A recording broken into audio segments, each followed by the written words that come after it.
Hey, what's going on, everybody? Happy New Year. Hope you had a good start to the new year. If you didn't have a good start to the new year, well, you got the rest of the year to have a good year. So there's that.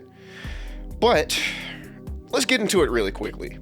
So, if this is your first time coming to this channel, welcome. If you have been to this channel in the past, you've probably seen my friends and I on here during our podcast, the People of Culture podcast. And that may come back at some point in the future. It may be here with this brand new-ish, something like that background. So the podcast in general, let's just say that we have some pretty good hot takes, some pretty good points, some pretty stupid points.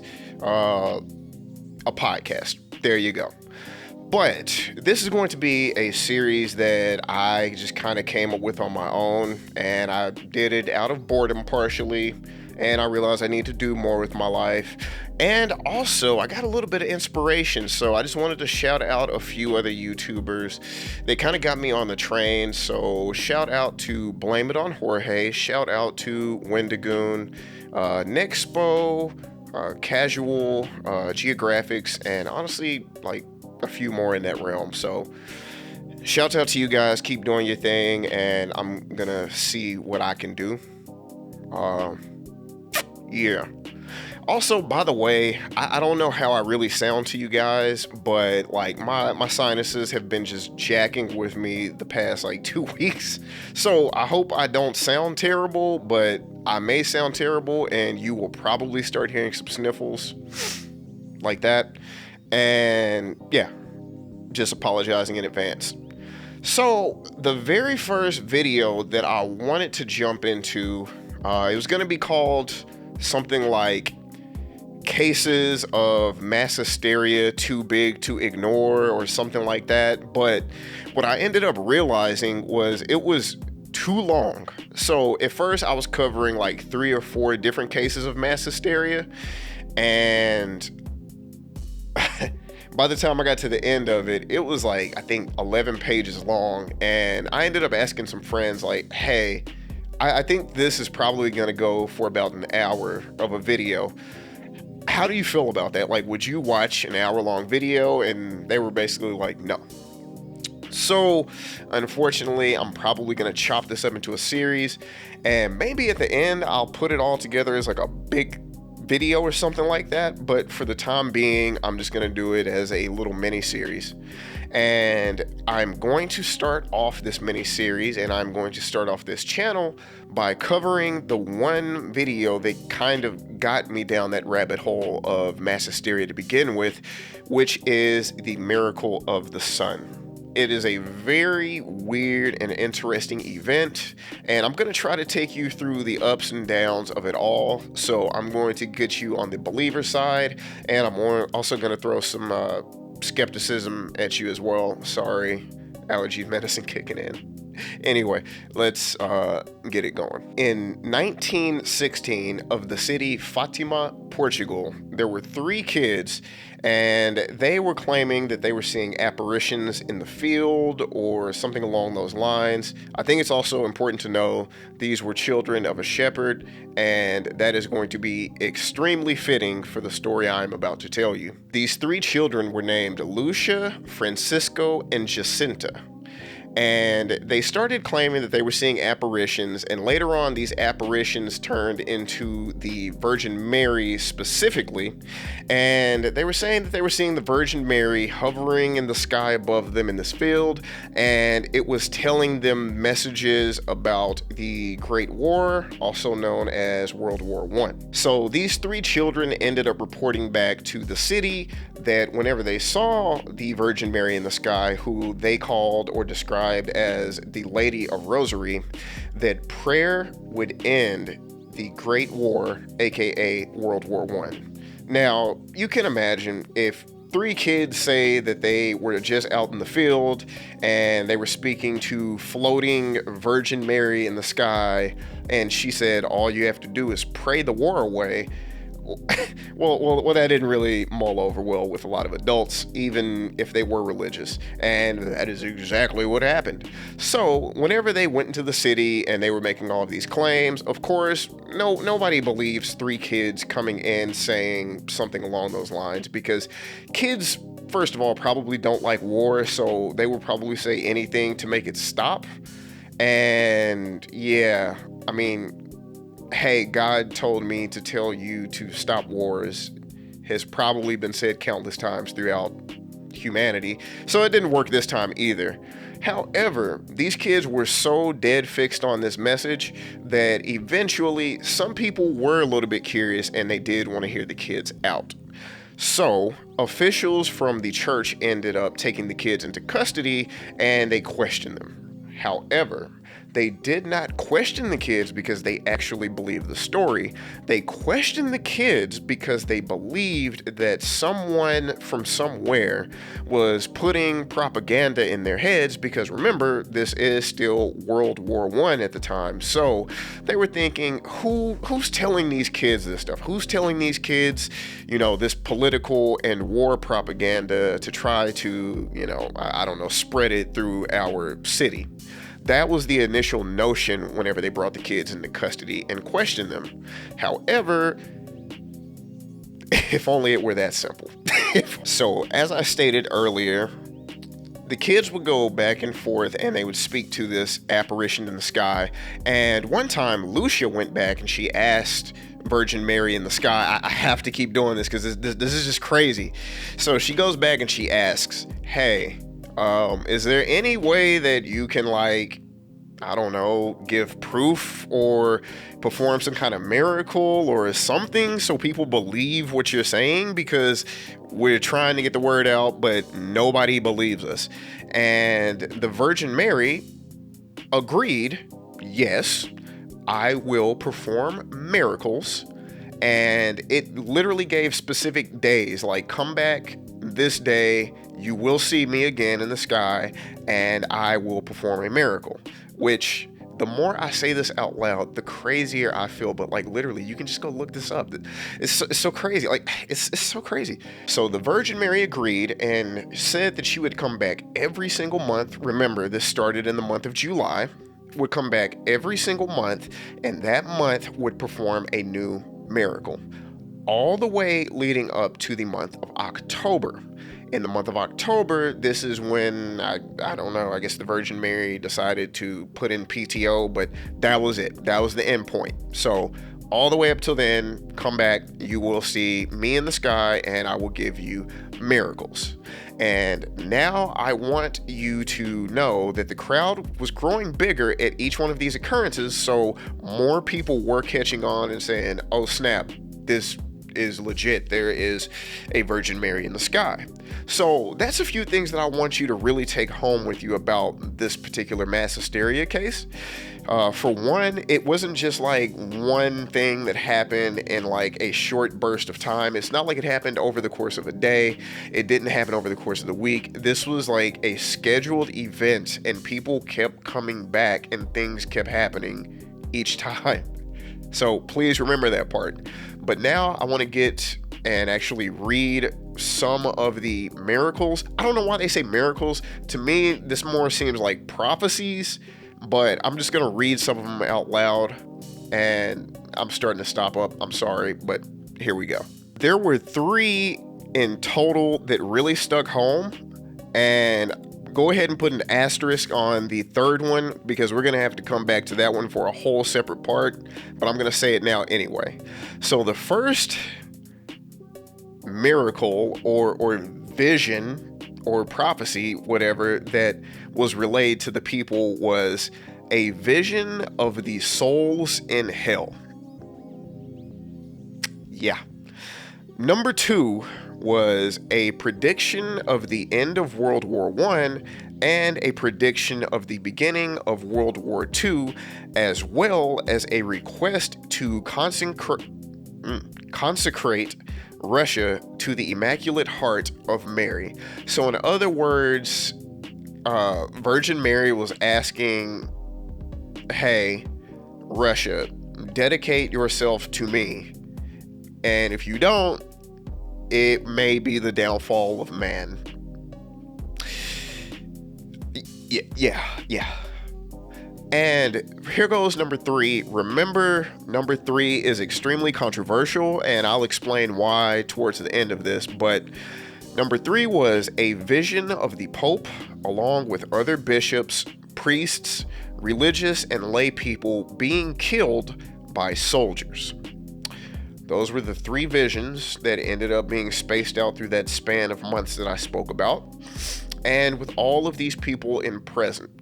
Now, very quickly, I want you to just think of a number in your head, because I always ask everyone when I say this story, because this is so crazy to me. Just think of a number in your head. What is a number of people that, I don't know, you may think, and it may vary. There's no right or wrong answer to this, but what is a number in your head of a crowd that is just too big? There's like that many people said they saw this? There is no way this can be mass hysteria. And you could chalk mass hysteria up to anything happening. I mean, chemicals in the water, hallucination, like anything. But what number in your head is too big to where it has to be either something else happening or sabotage, or just pick a number, because I'm going to tell you at the end how many people witnessed this thing in the sky, and I'm going to even say some of the reports that they had. And although this is considered a case of mass hysteria, this event is recognized in the Catholic Church, and it is documented in the Vatican files as well as being 100% legit. They consider it as a miracle, and 2 of these children were later canonized, which means that they have been officially stamped as official saints in the Catholic Church records. Something, whatever they do with the Vatican. Yeah, so it's official to them. I don't know.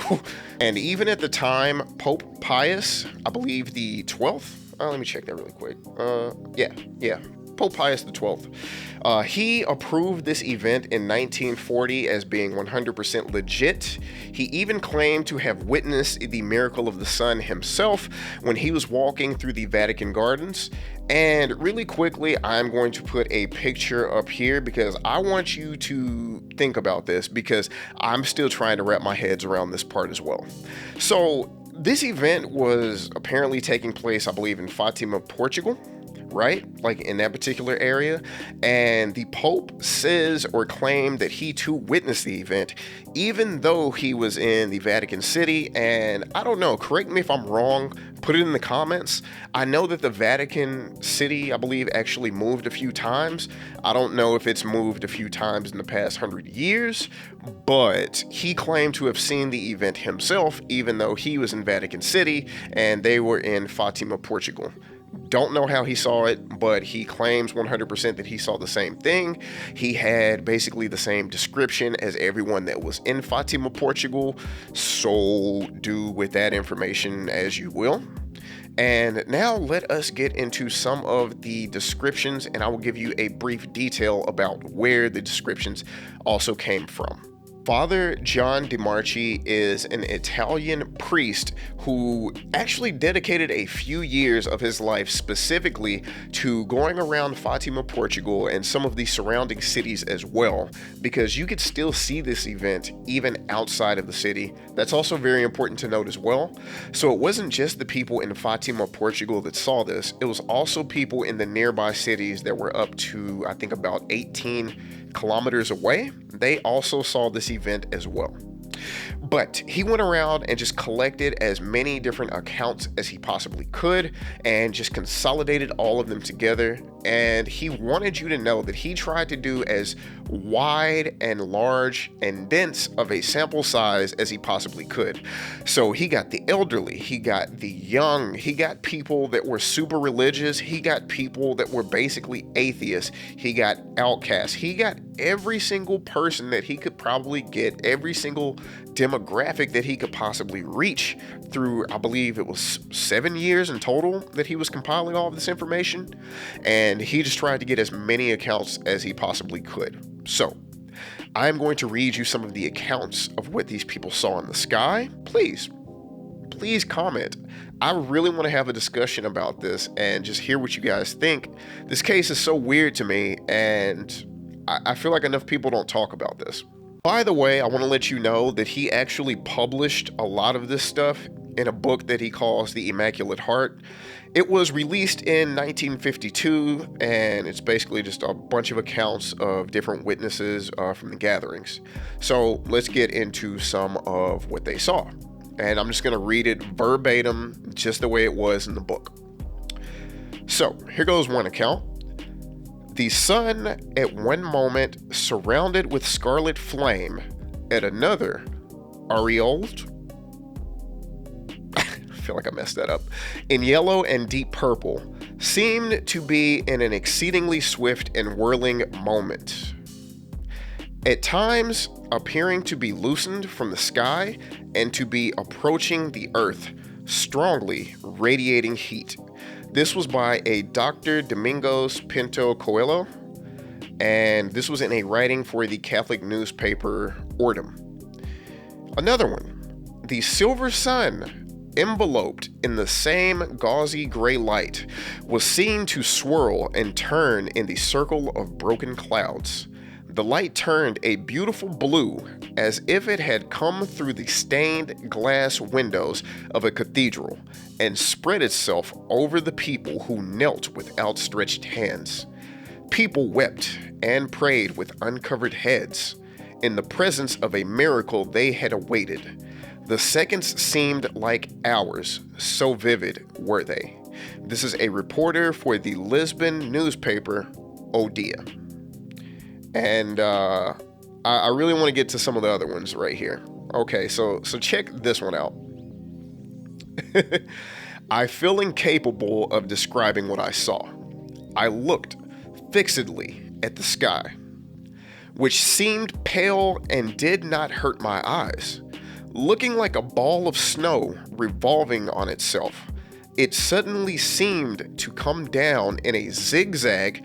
Remember that zigzag, menacing the earth. Terrified, I ran and hid myself among the people who were weeping and expecting the end of the world at any moment. This is by a Reverend Joaquim Lorenzo, describing his boyhood experience. And this is in one of those outer cities I was speaking about. So this wasn't even in Fatima, and he could still see it. And it freaked him out, and he hid in the crowd because he literally thought the apocalypse was coming, which, whew, I don't know, man. I'm going to give some feedback on that later. And I think I want to leave you with, I think I'm going to do one more really quickly, and I think we're going to close it out for this. As if like a bolt from the blue, the clouds were wrenched apart, and the sun, as its zenith appeared in all its splendor, it began to revolve vertiginously? Okay. It is pronounced vertiginously. I'm just gonna break really quickly. Listen, there's a lot of skepticism revolving this, but I'm gonna be real with you. If you're using a word like this in every day, I'm gonna believe you a little bit more than the average person. I'm gonna give it to you. But anyways, on its axis, like the most magnificent fire wheel that could be imagined, taking on all the colors of the rainbow and sending forth multicolored flashes of light, producing the most astounding effect. This sublime and incomparable spectacle, which was repeated 3 distinct times, lasted for about 10 minutes. The immense multitude, overcome by the evidence of such a tremendous prodigy, threw themselves on their knees, and this was a Dr. Manuel Formigaggio. Listen, I'm not gonna lie, that man used quite a bit of words. He definitely knows his vernacular. I don't think this is some random nut that just was saying crazy stuff off the streets. But I did want to give you some of the detailed depictions of what these people claim to have seen in the sky. Just talk a little bit about what it was. The Virgin Mary, some people describing balls of light, some people saying that they got visions, and a lot of these people had some of the same things to say. However, let us get into the criticisms because that is extremely important and I don't want to be biased about this case. Specialists and meteorologists claim that there is no way that these people could have seen the sun moving and zigzagging around in the sky because, everybody else would have seen the sun zigzag in the sky. And it's kind of funny that they say that as like a criticism that it was mass hysteria. Maybe these people just described it as the sun because they just, if it looks like the sun, but it's zigzagging in the sky, I think they know it's not the sun. To be quite honest with you, these people really more or less called it the Miracle of Fatima or the Miracle of the Virgin Mary. But they also call it the Miracle of the Sun just because everybody described what they saw in the sky as kind of the sun. But I think these people know that they were not looking at the actual sun, mostly because they too know what the sun looks like. But stuff happens, so yeah. And also, meteorologists claim that there are a different type of weather phenomenon that it could have been mistaken for, such as very thin clouds going over the sun, almost like a very thin veil, to give the sun this weird appearance, and they said this, not me, of a silvery disc-like shape. And I hope that I've dropped enough clues in here from what I've been saying as to what I am going to theorize at the end. If not, whatever, we'll get to it. But let's keep chugging through the criticisms. So there's also a practice where people do stare at the sun. And of course, that's not good for your eyes. You will get retina damage. Don't stare at the sun. Please don't stare at the sun. Look up, but don't stare at the sun. So, yes, there is practices like this, and they did say that there were cases like this in the area, and even a case in a city in Germany where about 10,000 people claimed to see something very similar. However, this happened years later, I think in like the 40s or something like that, while the Miracle of Fatima happened in like the 1917, I think I said 1916 to like 1917. Yeah. So it happened a little bit later, but these people said that don't rule it out. Definitely be skeptical about it because this could have been a very similar scenario. Remember, about 10,000 people said that they saw this in that city of Germany as well, and they had very similar accounts to what these people saw. So although this is a very juicy topic for me, please don't rule out the fact that it could just have been people staring at the sun this entire time. We really don't know, and we can't make heads or tails on that other than what we have the eyewitnesses saying. But yeah, it could just be people staring at the sun. So remember earlier when I said that there was controversy around the third secret, the third prophecy, the third thing? Well, the reason why, and this is very important, is in the very beginning, there were the two prophecies that were just straight up given up front, but we actually didn't get that third prophecy until I think the year 2000. Yeah, they didn't release the third prophecy until the year 2000, and this one has a lot of crazy stuff going on with it. So this event happened in 1917. They didn't release the third prophecy until 83 years later. Important to remember that. But between that time period, there was just a lot of people going back and forth with the Vatican Church because that is who concealed it away. They held the third secret in the Vatican City for all of those years, and people were just like, yo, don't you think we deserve a right to know about this? I mean, the first one was visions of hell. The second one was the prediction that prayer would end World War I, and then World War II would come in. And if Russia did not surrender itself to the Virgin Mary, that bad stuff would happen afterwards. And you didn't give us the third prophecy or miracle or vision, whatever. You didn't give us the third one. So that got a lot of people thinking, like, if the first one was people burning in hell, what could the third one be that is so crazy that you won't tell us? So people really started freaking out, and they started pressing on the Vatican Church and the Pope during like the 80s and just saying like, yo, what's good? You gonna let us in finally? Like, don't you think we deserve to know? And actually, I take that back. I think it actually started in the 60s, but it really ramped up in the 80s, and I'll explain it all in a quick second. So in 1960, the Vatican released and published a press release about the third prophecy, and I'm just gonna read some of the details because it's boy. So for the third one, the Vatican quote unquote said, "It is most probable the secret would remain forever under absolute seal." That's part one. Speculation started flying around, of course, worldwide, because like I said, everybody's freaking out, like what the F? Are you really not gonna let us in on this? Like for real? And they ended up, thinking things like maybe the third one is gonna be like, annihilation of the planet from world wars and nuclear bombs being dropped everywhere, or famine, or maybe like the Catholic Church was going to do this like weird, split and division, and it was going to be all of these, I guess, church wars, which is actually something to look out for. Like, a lot of people have died throughout the history, especially over like Christianity and Catholic churches, so it could be worldwide annihilation. I definitely would hate to see those people with nukes back then, so yeah. But that's kind of what they were getting into. So fast forward a few years later into the 80s, in 1981, and this brave reporter, he just straight up he charged up the Pope and was just like, dog, come on, dog, what you got for us, dog? And the Pope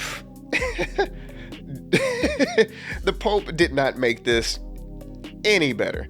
By the way, at the time, the Pope was Pope John Paul II, and good gravy, dog. Let me just say what he said in this interview. By the way, I believe you can possibly go look this up. It was in a German magazine that came out in October of 1981. Stimme des Glaubens. Hope I said that right. But I am just going to read word for word about all of what the Pope said, because this is just ridiculous, bro. So, because of the seriousness of its contents, in order not to encourage the worldwide power of communism to carry out certain coups, my predecessors in the chair of Peter have diplomatically preferred to withhold its publication. On the other hand, it should be sufficient for all Christians to know this much. If there is a message in which it is said that the oceans will flood entire sections of the earth, that from one moment to the other, millions of people will perish, there is no longer any point in really wanting to publish this secret message. Many want to merely know out of curiosity or because of their taste for sensationalism, but they forget that to know implies for them a responsibility. It is dangerous to want to satisfy one's curiosity only if one is convinced that we can do nothing against a catastrophe that has been predicted. Dog, you could have just said like maybe you didn't read it or something. Yeah, do with that information as you will. He then, in the middle of this interview, held up his rosary and stated, "Here is the remedy against this evil. Pray, and ask for nothing else. Put everything in the hands of the Mother of God." Asked what would happen in the church, he said, "We must be prepared to undergo great trials in the not too distant future. Trials that will require us to be ready to give up even our lives and a total gift of self to Christ and for Christ, Through your prayers and mine, it is possible to alleviate this tribulation, but it is no longer possible to avert it. Because it is only in this way that the church can be effectively renewed. All right. How many times, indeed, has the renewal of the church been effected in blood? This time, again, it will not be otherwise. We must be strong. We must entrust ourselves to Christ and to his holy mother, and we must be attentive, very attentive, to the prayer of the rosary. So, yeah, that's how Big Dog felt about whatever he saw.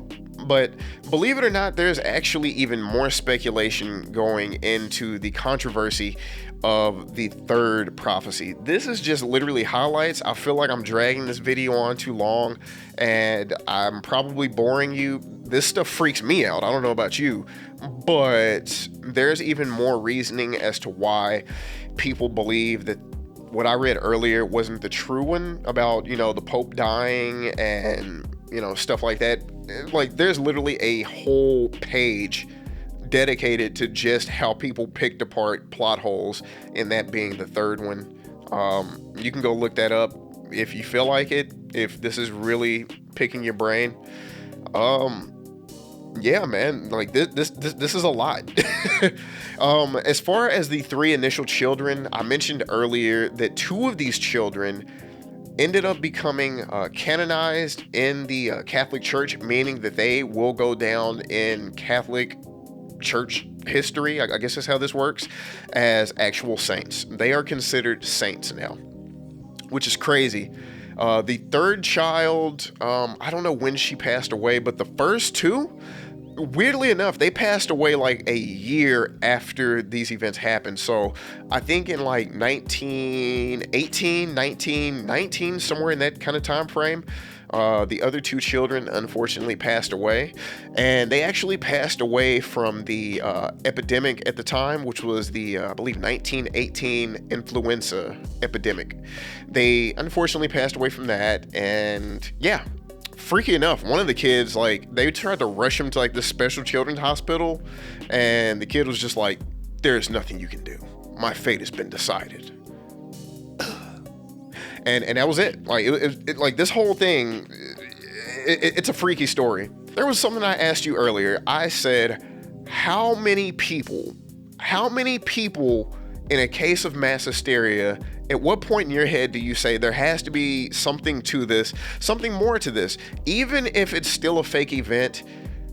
Even if you believe maybe we have some kind of special technology to manipulate, I don't know.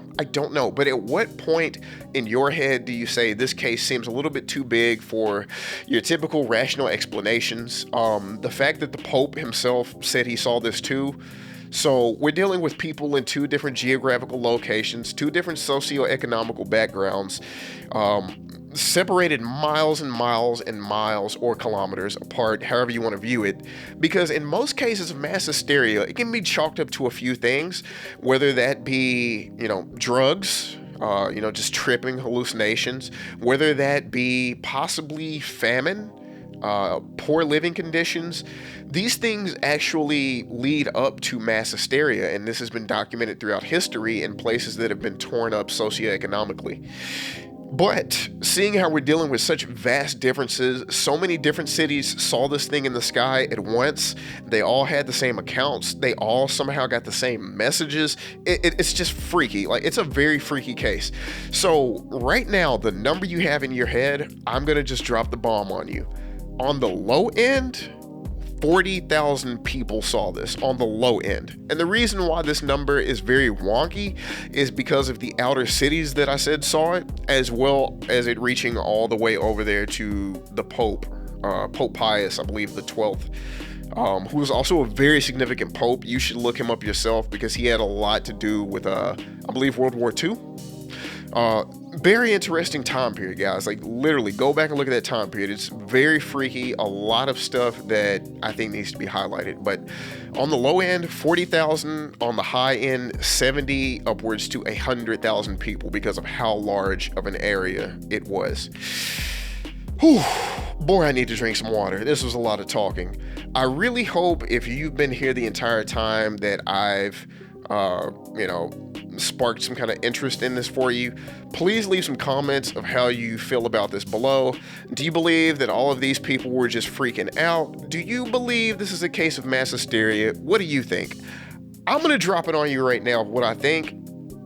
I hate to be that guy, but this... Oh my God, I hate to be that guy. This really does sound like UFOs. I'm just going to be real with you. I don't feel like getting up to put a tinfoil hat on, but there are certain details, and I've been saying it like in bold voice this entire time, such as like the zigzagging pattern, the ball of light in clear daylight, even the fact that the skeptics themselves say it looked like a silver disc in the sky. Like, it was these weird, freaky depictions. They were saying that it was flashing these like weird bluish lights, or sometimes they turned purple. People were getting like voices and images like beamed like directly in their head, like they were seeing things. And they even said like it couldn't have been the sun, because it like dropped down like into like the field at certain points for some of these people. And like, I mean, you've never seen the sun in a field, like clearly in a field, not behind trees, but in front of trees. Like, so it's very freaky, but as crazy as it sounds like UFOs, like that's the only thing that actually is one of the most practical things I could think of, because all of these people somehow staring at the sun in all of these different cities and having the same accounts, getting the same mess, it's just too much. It's too much. But please, if you enjoyed this kind of content, like, share, subscribe. Sorry, I'm stuffy, and I'm really trying to nail down the format. Like I said, it's my first go around. I suck. I'm sorry. I'm going to try to get better. Yeah. Other than that, I really hope you guys have had a good start to the new year. Again, if you haven't, I'm an optimistic person, so I believe that you will have a greater new year, and I look forward to seeing you guys in some future videos. And yeah, I'm talking too much. Till the next time.